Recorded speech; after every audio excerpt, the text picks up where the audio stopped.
Bismillahirrahmanirrahim. Assalamualaikum warahmatullahi wabarakatuh. Perkenalkan, saya Pandu Dwi Padmasari, NPM 21082601155.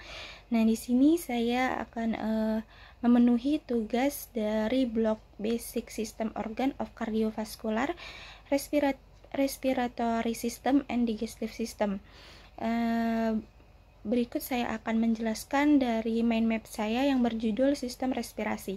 Pertama, saya membahas tentang definisi dari sistem respirasi.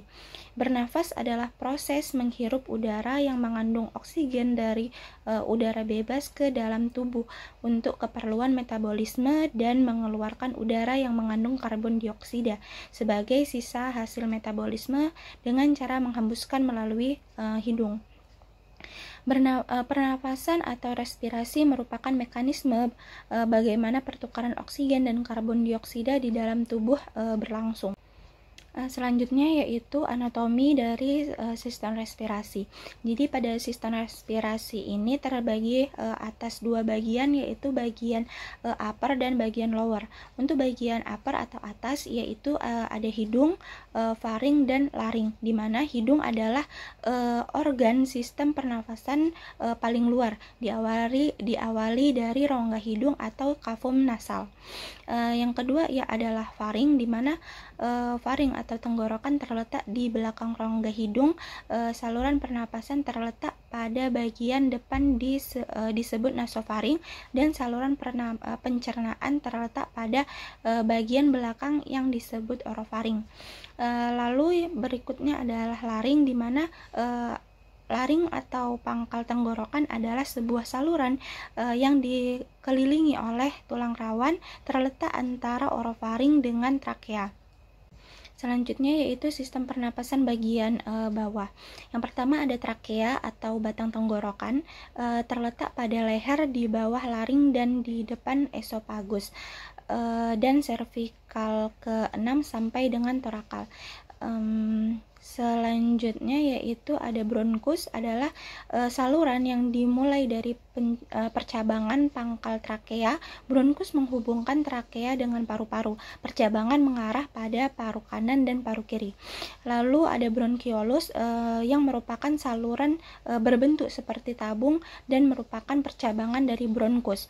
Terakhir adalah paru-paru, di mana paru-paru ini terletak pada rongga dada menghadap ke tengah mediastinum. Paru-paru dibungkus oleh selaput pleura, di mana bagian dalam yang langsung membungkus paru-paru adalah lapisan visceral, dan bagian luar yang berhubungan dengan rongga dada adalah lapisan parietal. Selanjutnya mekanisme dari sistem pernapasan. Yang pertama adalah inspirasi, di mana inspirasi adalah proses menghirup udara yang mengandung oksigen dari udara bebas melalui hidung.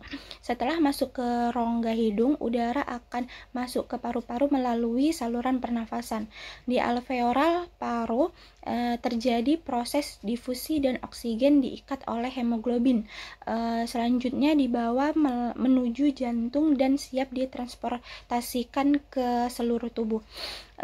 Pada mekanisme inspirasi ini, diafragma dan musculus intercostalis externa berkontraksi sehingga volume dan rongga toraks akan bertambah, mengakibatkan tekanan intrapleura akan berkurang.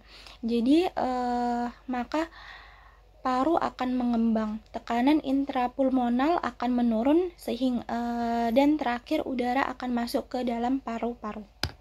Yang kedua adalah ekspirasi. Nah, pada proses menghembuskan udara yang mengandung karbon dioksida hasil metabolisme dari paru-paru menuju udara bebas, nah itu disebut ekspirasi. Metabolisme pada sel menghasilkan energi dan karbon dioksida sebagai produk sisa. Karbon dioksida sebagai produk sisa oksidasi di sel akan diikat oleh hemoglobin dalam ikatan HbCO2. Selanjutnya melalui pembuluh darah vena di bawah menuju jantung. Melalui katup jantung kanan, darah dipompa menuju alveolar paru. Perbedaan tekanan parsial mengakibatkan pelepasan karbon dioksida dan peningkatan oksigen. Selanjutnya karbon dioksida dikeluarkan menuju udara bebas melalui hidung ataupun mulut. Berikutnya adalah pusat kendali dari sistem pernapasan. Yang pertama adalah medula oblongata. Medula oblongata ini memiliki peran, salah satunya adalah sebagai pengendali pernapasan.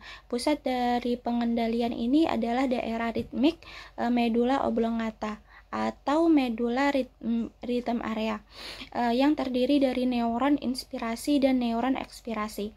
Yang kedua ada pons. Dalam pengendalian sistem pernapasan, pons membantu medula oblongata dalam mengatur lajunya pernapasan.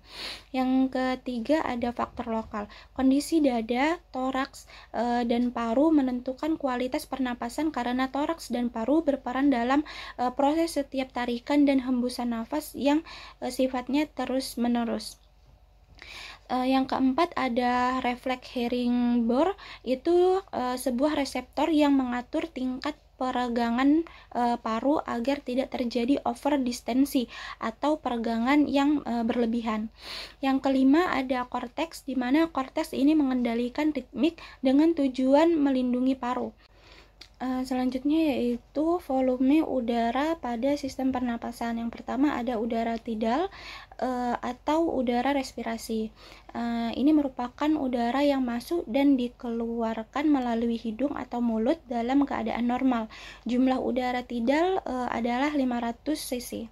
Yang kedua ada udara komplementer. Ini merupakan volume udara yang masih bisa masuk setelah nafas normal, sehingga paru-paru bisa mengembang maksimal atau sekitar 2000 cc. Yang ketiga ada udara suplementer, di mana ini merupakan volume udara yang masih bisa dikeluarkan setelah nafas normal. Paru-paru mengecil sekitar 1300 cc.